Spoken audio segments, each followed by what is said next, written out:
Hello and welcome to day 5 of drawing heads for a week. So today, I don't really know what we're going to start with. We're just going to kind of draw a shape and go with it as it comes along. Honestly, this is one of my favorite things to do when I draw by myself. Alone in a notebook, whether it has lines or is blank on a sheet of paper.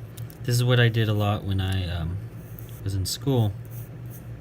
Is I just doodle, and I just find a cool shape and decide that I like it, and then I would adopt it as whatever I thought it looked like.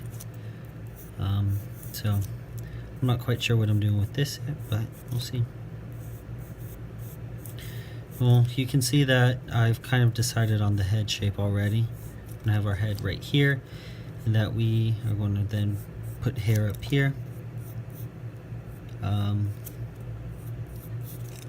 make it nice, long, and raggedy, and smooth up top.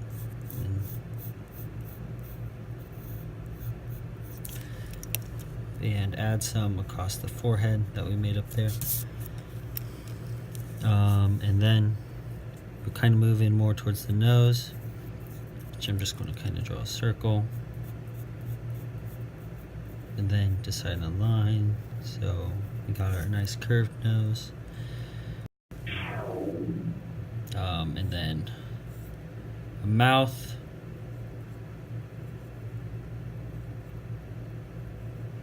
do a smirk.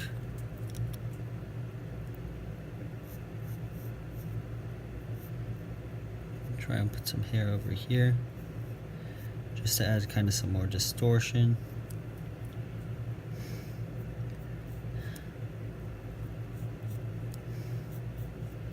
And give him some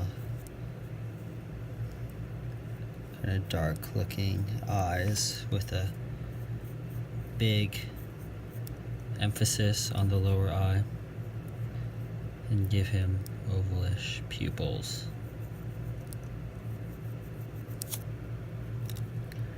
So that's what we have right now, and that's what we got.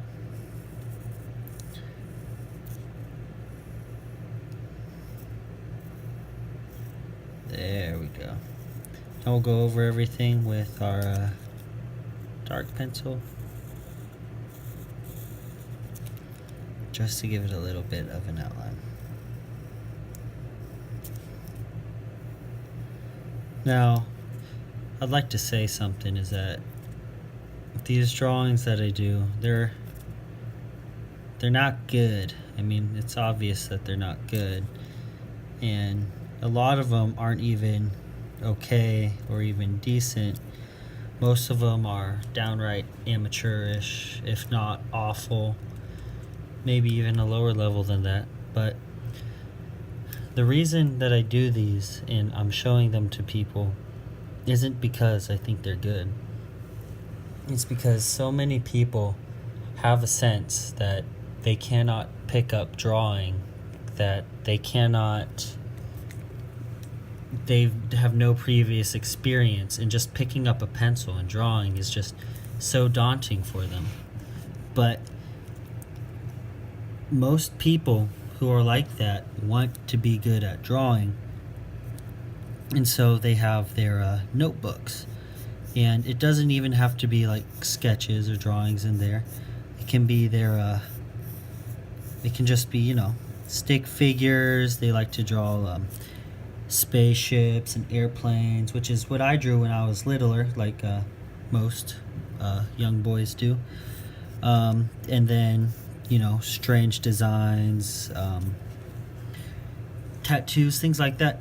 And then they see these faces like, man, I don't have the symmetry for that, even though they are great at drawing, even though that their drawings prove that they have imagination and therefore should try and get better at that. And that's what this is. This is me having seen that and having been going, man, these guys who have these drawing tutorials are intimidating.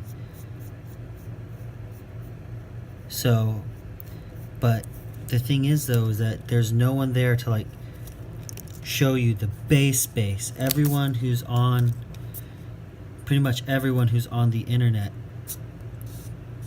already has some experience. You don't see someone who has no experience step up, because for the very reason why they won't step up, because they have no experience.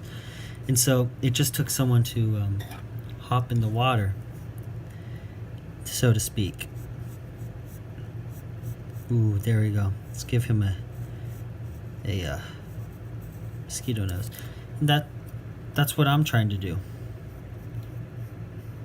I'm just trying to show that it is possible to start with little to no experience, and for you to hopefully over time become better, become proficient, and eventually be able to draw some damn good art.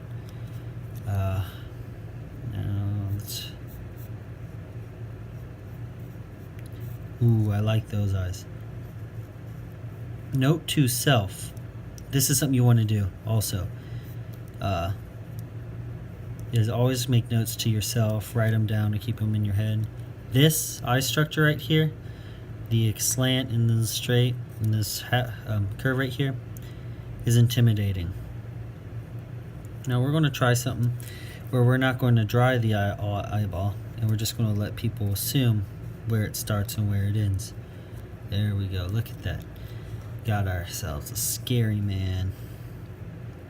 And as you can see, like with beginner art, look at this. There is no emphasis on anything. There is no shading. There is no complex lines. It is all facial features. Oh wait, I lied.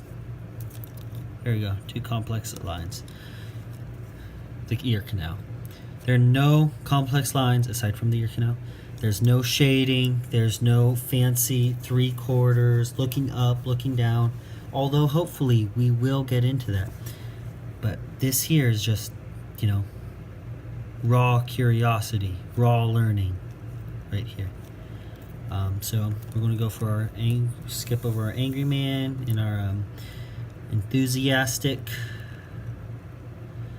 guy with long hair. We're going to go up here. And I wanted to do something for stick figures too. Heads for stick figures.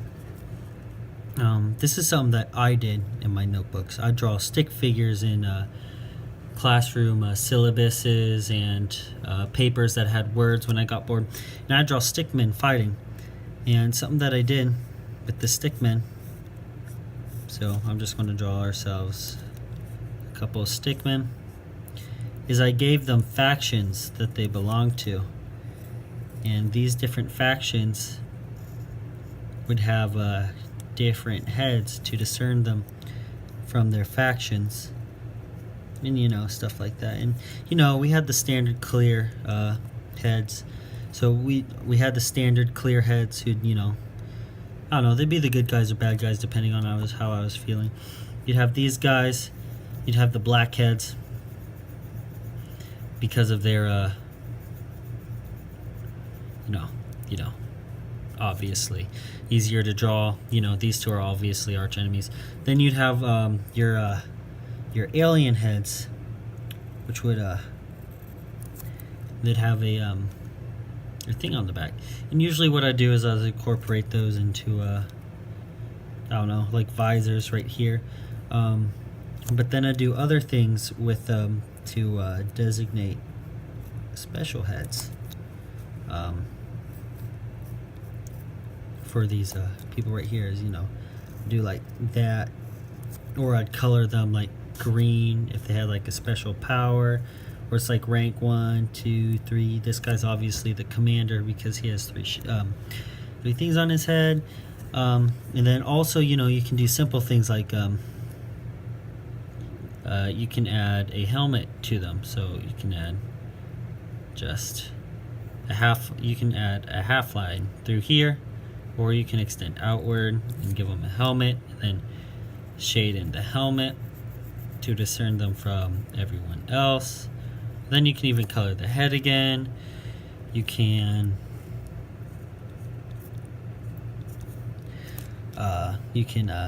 add horns or a single horn. I don't know, you can go like the Na'vi from Avatar and add a tail. You can add all sorts of things. And in a large part of this was just experimentation, was figuring out what I wanted and having the need. Is that because, you know, after a while I got bored of just drawing battles and I started actually creating a story for some of the battles. And so I had a need for these, and this all just came from ingenuity, and a lot of it is straightforward. And if you would, so how would you draw? Give me 3 unique ways to draw heads. You'd probably go white, the dark filled one, obviously. You'd probably go, you know, with the long alien head, and then you'd probably put a helmet on one of them. Those are probably basic ones, but I mean, the thing is though, is that the basics are what you're looking for. If you discover the basics on your own, you can learn pretty much.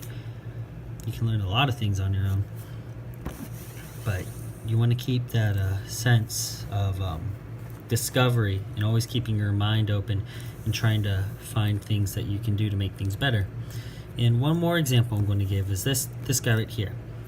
Let's say someone out there draws this head exactly like I did, okay? But they want to shade him. I'm not going to shade him because I can't shade, but let's say they want to put wrinkles on his head. Then what you should do is you should not leave this the way it is. If you want to experiment with something, you experiment it. You put wrinkles on his head. There's 1, there's 2, there's 3, and look at that. You have a little bit more. More detail now to it. Or you can, like, say, add cheekbones. So there you go. There's some well-defined cheekbones. And now he's starting to look sickly. You know, add things that you want to add. My drawings are not supposed to be the same as your drawings. They're not supposed to be copied. They're supposed to be things on your own and things on my own that we can go off of each other so that we can see our improvements. Yeah. So that's everything. Keep out there, keep drawing, stay creative, stay open to things that you want to learn to do. And I will see you next time.